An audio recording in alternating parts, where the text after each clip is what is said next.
Jujutsu Kaisen saat ini merupakan salah satu serial anime dan manga shonen generasi baru yang paling populer. Saat ini, manganya tengah menampilkan pertarungan yang terkuat, yaitu chapter 235 dan 236. Sepertinya itu mengkonfirmasikan kemenangan Gojo pada chapter 235. Namun, sebelum para penggemar bisa merayakannya lama-lama, GG Akutami kemudian menjatuhkan kejutan besar di chapter terbaru yaitu 236. Dan inilah cara GG Akutami sang mangaka memberikan kematian paling mengecewakan kepada karakter favorit penggemar. Dan kali ini kita akan membahas hal-hal tentang kematian Gojo ini. Sebelum kalian melanjutkan video ini, ada bagusnya jika kalian klik tombol subscribe dan nyalakan notifikasinya agar kalian mendapat info terbaru dari video kami.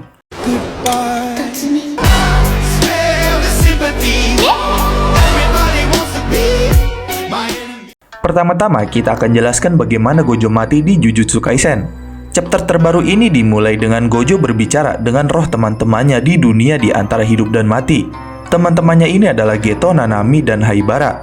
Dia juga bertemu dengan Riko dan Kuroi, dan kemudian mengucapkan selamat tinggal kepada mereka semua sebelum adegan berubah kembali ke tubuh Gojo yang tinggal setengah itu.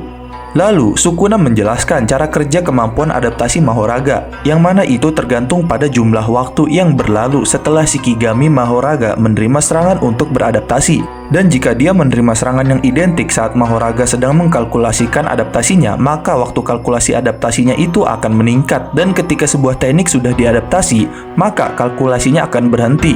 Dan Mahoraga akan lanjut beradaptasi kembali dengan teknik lainnya. Namun di sisi lain, Sukuna ingin agar Mahoraga dapat menjadi sebuah model atau kekuatan yang dapat merobek dan melewati Infinity Gojo. Karena itu, setelah adaptasi pertamanya, Mahoraga dapat merubah esensi dari energi kutukannya sendiri untuk menetralisir dan menolak Infinity Gojo. Dan karena itu adalah sesuatu yang tidak bisa Sukuna lakukan, maka dia hanya bisa menunggu dan membuat Mahoraga menemukan adaptasi lainnya yang bisa melawan Infinity milik Gojo lebih hebat, agar bisa digunakan Sukuna. Dan adaptasi kedua itu adalah sesuatu yang sudah diharapkan oleh Sukuna. Walaupun teknik itu tidak mirip seperti tebasan yang dilakukan Sukuna, akan tetapi adaptasinya ini yang dapat membunuh Gojo adalah adaptasi yang dapat memperluas teknik dari target. Dan karena itu, target serangan Mahoraga bukan hanya Gojo saja, tapi alam semesta, seluruh dunia, dan kehidupan itu sendiri yang bisa ditebas oleh Mahoraga. Mahoraga ini menargetkan semuanya itu sebelum melepaskan tebasan hebatnya ini, sehingga tebasannya tersebut membuat Infinity Gojo tidak ada artinya selama itu masih berada dalam lingkup semesta itu, dunia itu. Maka semuanya akan hancur dengan tebasan Mahoraga ini. Walaupun memang teknik ini adalah teknik yang hampir mustahil, tapi pada akhirnya model tebasan inilah yang memang terbukti sangat efektif untuk melawan teknik Infinity Gojo. Maka lebih tepatnya, alih-alih langsung menyerang Gojo, Mahoraga justru mengincar ruang di sekitarnya, hingga membuat tubuh Gojo juga ikut hancur, menjadi terbelah. Oleh karena itu, keabadian Gojo ini tidak menjadi masalah selama dia hadir di ruang di mana Mahoraga benar-benar dapat memotong apapun. Sehingga akibatnya Gojo pun terpotong menjadi dua seiring dengan ruang tersebut. Makanya, kemenangan akan segera jatuh ke tangan Sukuna. Tapi, di sisi lain, karena banyak kejanggalan-kejanggalan tentang kematian Gojo ini, banyak juga yang menganggap bahwa Gojo masih bisa hidup kembali. Di antaranya yaitu kemungkinan pertama. Dalam Jujutsu Kaisen, kalian tentu mengetahui teknik kutukan pembalik atau teknik kutukan balik, sebuah teknik yang digunakan seorang karakter untuk memutarbalikan keadaan negatif menjadi positif, seperti menyembuhkan luka atau meregenerasi tubuh. Begitupun dengan Gojo, dirinya diyakini bisa melakukan hal ini. Namun apakah itu akan terjadi? Mengingat kondisi terakhirnya saat dikalahkan Sukuna yang membuat tubuhnya menjadi dua. Bila merujuk pada rekam jejak teknik tersebut, pada Jujutsu Kaisen chapter 186 hingga 190, di situ memperlihatkan pertarungan sengit antara Kashimo dan Hakari di arc game pemusnahan. Saat pertarungan itu, Kashimo sengaja menyerang otak dari Hakari. Itu karena otak adalah pusat dari energi teknik kutukan pembalik yang ada di sana. Kemudian beralih pada arc Hidden Inventory yang memperlihatkan pertarungan Gojo dengan Toji Fushiguro, di mana Gojo kalah. Namun dia bisa kembali bangkit dan menjelaskan bahwa dirinya hanya bisa dikalahkan jika seluruh bagian kepalanya dipenggal. Nah, dalam hal ini, jika melihat kondisi terakhir Gojo atas kekalahan dari Sukuna, sebenarnya kondisinya sangat berbeda, sebab wajahnya diserang hingga rusak oleh serangan Mahoraga. Namun, jika dilihat lebih detail, kepala dan tubuhnya sebenarnya masih utuh. Hal ini dapat dikatakan menjadi salah satu kemungkinan akan bangkitnya Gojo karena pusat energi kutukan pembaliknya yang berada di otak masih belum dirusak. Meski demikian, masalah lainnya adalah mengenai pusat energi teknik terkutuk terbalik tersebut.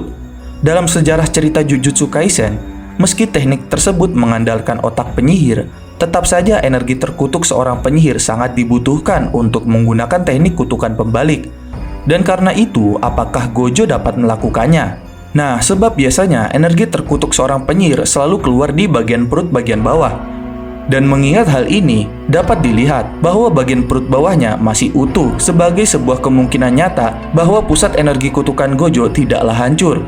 Karena hal ini, kemungkinan Gojo untuk bangkit bisa saja terjadi dengan memanfaatkan teknik terkutuk terbalik dari kemampuannya yang luar biasa selama ini. Setelah itu, dia bisa kembali membantu penyihir petir Kashimo dan mengalahkan Sukuna.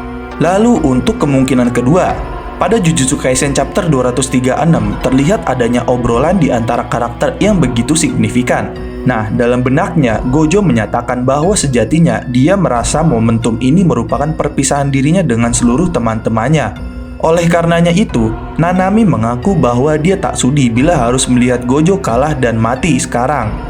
Kemudian setelah itu di manga juga terlihat bahwa Gojo seperti melambaikan tangan kepada teman-temannya sambil tersenyum saat masih ada di bandara dengan posisi dirinya yang telah berada di alam berbeda. Selain itu, isyarat lain yang tampak memungkinkan Gojo untuk hidup kembali di Jujutsu Kaisen juga adalah adanya simbol bunga teratai dalam panel adegan itu, di mana bunga teratai merupakan simbol kekuatan, ketahanan, dan kebangkitan secara spiritual atau rebirth. Hal ini akan menjadi tanda adanya kemungkinan kebangkitan Gojo di kemudian hari. Namun, selain daripada semua kemungkinan itu, di manga saat pembicaraannya dengan Geto, Gojo sempat membicarakan Shoko dengan mengatakan bahwa dia akan menyerahkan semua sisanya kepada Shoko. Dan itu ada kemungkinan antara si Shoko membantu Gojo dengan kutukan pembaliknya, atau mungkin jiwa Gojo akan dipindahkan ke tubuh lainnya seperti yang Itadori lakukan pada chapter 222, yang mana Yuji bisa menukar atau memindahkan jiwanya ke tubuh Kusakabe. Dan Shoko ini mungkin akan memerankan peran besar dalam prosesnya dengan menggunakan kutukan balik miliknya. Nah, selain itu di sisi lain, Takuma Ino yang memiliki teknik kutukan yang membuatnya bisa mensummon roh atau spirit, pasti juga akan berperan dalam membantu Gojo bereinkarnasi ke tubuh barunya. Dan itulah mengapa bahwa kematian Gojo ini tidak akan berlangsung lama, tapi hanya sebentar saja dan akan kembali lagi melalui reinkarnasinya. Dan juga selain bisa selamat karena reinkarnasi dan mengganti tubuh, kemungkinan Gojo pulih tidaklah kecil. Karena walaupun tubuh Gojo sudah terbelah, dia juga masih memiliki kemungkinan besar untuk menggunakan teknik kutukan pembaliknya. Karena di pertempuran terakhirnya dia sempat menggunakan teknik Black Flash, dan Black Flash ini membuatnya dapat memulihkan kutukan pembalik miliknya. Sehingga bisa saja di detik-detik terakhirnya pertarungan Gojo melakukan Binding Vow atau sumpah pengikat untuk memperkuat teknik kutukannya dan membuat tubuhnya akan tetap hidup walaupun terbelah dua dengan mengorbankan kekuatannya. Dan itu ada kemungkinan terjadi karena Yuki saja yang tubuhnya sudah terbelah oleh Kenjaku Geto masih bisa mengeluarkan kutukan pembalik untuk memperkuat tekniknya menjadi Black Hole. Jadi, besar kemungkinan Gojo juga dengan tubuh terbelahnya masih tetap hidup dan sadar. Ditambah lagi, manga terbaru pada panel sebelum terakhir, di situ terlihat Gojo sedang menyeringai walaupun dalam keadaan parahnya. Sehingga itu membuat sebuah kejutan besar jika di chapter depan Gojo akan benar-benar dapat bertahan. Dan juga jika dilihat lagi kematian Gojo ini juga terlihat terlalu cepat. Maka dari itu, itulah mengapa kemungkinan Gojo bangkit kembali sangat besar. Karena banyak rencana-rencana Gojo yang belum terselesaikan.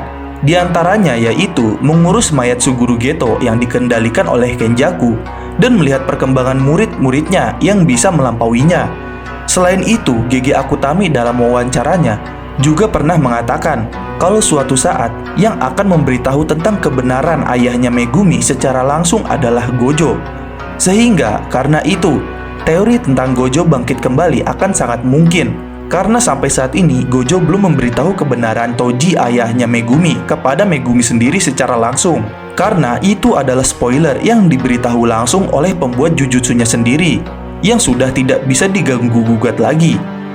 Jadi, pada intinya, Saat pertarungan Sukuna dengan Kashimo, ada kemungkinan di tengah pertarungan mereka, Gojo dapat bangkit kembali entah dengan sendirinya atau mungkin Gojo yang masih bertahan dengan setengah badannya langsung ditolong oleh teman-temannya atau muridnya untuk dibangkitkan kembali. Sehingga bisa saja peran Kashimo bertarung dengan Sukuna itu untuk mengulur waktu Gojo bangkit. Entah itu bangkit dengan sendirinya atau ditolong oleh yang lainnya. Jadi kesempatan Gojo untuk hidup kembali masih cukup besar. Dan demikian adalah penjelasan dan pembahasan tentang teori kebangkitan Gojo. Jangan lupa like, share, dan subscribe. Jangan lupa komen di bawah tentang pendapat kalian di video kami kali ini. Sampai jumpa di video kami berikutnya.